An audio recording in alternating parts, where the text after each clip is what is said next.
Este é o canal Caminhos do Pensamento, meu nome é Rafael. E aí pessoal, tudo bem com vocês?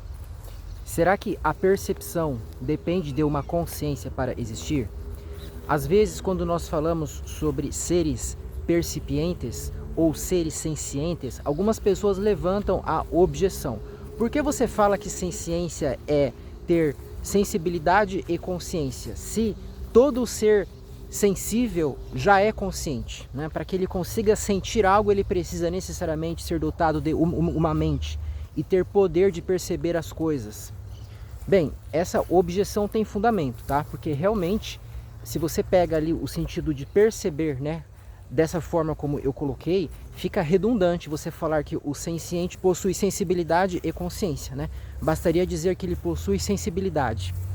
E se você pega a declaração de Cambridge, assinada em 2012 pelos mais renomados cientistas da época, você vê que eles dizem que os animais, vertebrados e muitas outras criaturas como polvos possuem consciência, é essa palavra que eles usam, né?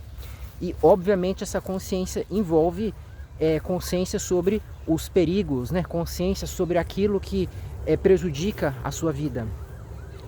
Ela é bem detalhada. Se você pega ali, né, esse documento, você pode notar isso. Eu vou colocar aí na descrição do vídeo o link para ele, tá?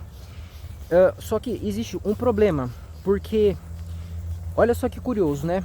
Quando eu falo sobre o imaterialismo ou a ontologia idealista, né, algumas pessoas dizem que eu estou errado, porque é possível que haja um ser que perceba algo e que não seja ele mesmo uma mente, né? Então, de um lado, nós temos pessoas que dizem que os veganos estão sendo redundantes quando eles definem senciência daquele modo, e do outro nós temos pessoas que dizem que os idealistas estão errados quando dizem que apenas mentes conseguem perceber as coisas, né?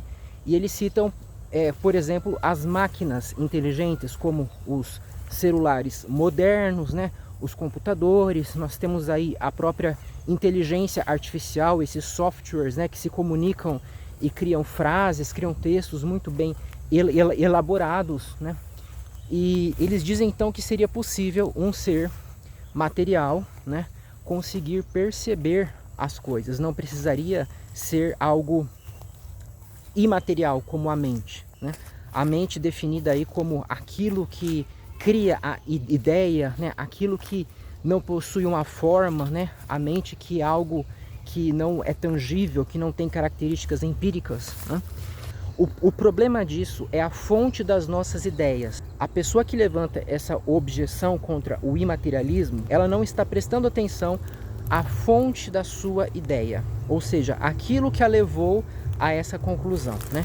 De onde ela tirou essa noção de que um ser consegue perceber algo, né? O fato é que ela observa uma máquina agindo de um modo análogo ao de um senciente, né? É aquele mesmo papo que eu citei no vídeo sobre a inteligência das plantas. As plantas não são inteligentes em sentido estrito, mas em sentido amplo elas são, porque elas se comportam de um modo diferente de um ser inanimado, que depende que alguém o mova de alguma forma, né? As plantas possuem um movimento próprio, de acordo com leis naturais, e essas leis as levam a se comportar de um modo como se fossem sencientes, né? Só que como elas são desprovidas de um sistema nervoso central, nós não podemos afirmar que elas possuem de fato mente, né? E portanto não são conscientes. Já com as chamadas inteligências artificiais e as máquinas chamadas de inteligentes, a situação é um pouco diferente, porque elas são programadas por um ser inteligente, elas são programadas por um senciente humano, né? Então elas se comportam daquele modo, com aquele propósito, para simular que são realmente mentes, para simular que são consciências, né? Um carro, um veículo, né? Ele possui ali um sensor. Quando alguém tenta arrombar a porta, ele dispara o alarme. Será que nós podemos dizer que o carro percebeu que ele estava sendo arrombado? Bem, em sentido alegórico, sim, né? O carro percebe, mas não que ele tenha uma mente, não que ele tenha experiências de dentro para fora, não. O carro é apenas um objeto, né? Ele é uma coisa, e na visão idealista o carro é um conjunto de percepções, cujo ser consiste em serem percebidas, né? As percepções não existem em si mesmas de modo absoluto, mas somente relativamente a um sujeito que as contenha. Então, o próprio carro, ele não é capaz de perceber, porque ele não tem atividade própria, né? O carro, ele é a criação resultante da afetação de uma mente, né? O carro, ele é criado nesse momento. Alguma mente é afetada com determinadas percepções visuais, táteis, sonoras, olfativas, que em conjunto são chamadas de carro. Elas ocorrem de modo bem regular em uma mente, né? De modo que essa mente, então, ela dá o nome de carro a este objeto que ela percebe, né? Objeto este que não subsiste fora de alguma mente, tá?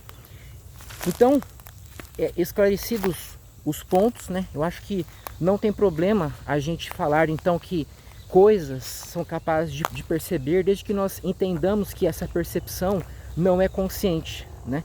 Quando nós falamos sobre senciência animal, nós estamos falando de seres dotados de mentes e que conseguem perceber as coisas de dentro para fora, né? E não apenas seres que simulam perceber algo, seres que agem como se estivessem percebendo algo. Tá bom, pessoal? Por hoje era isso, até a próxima.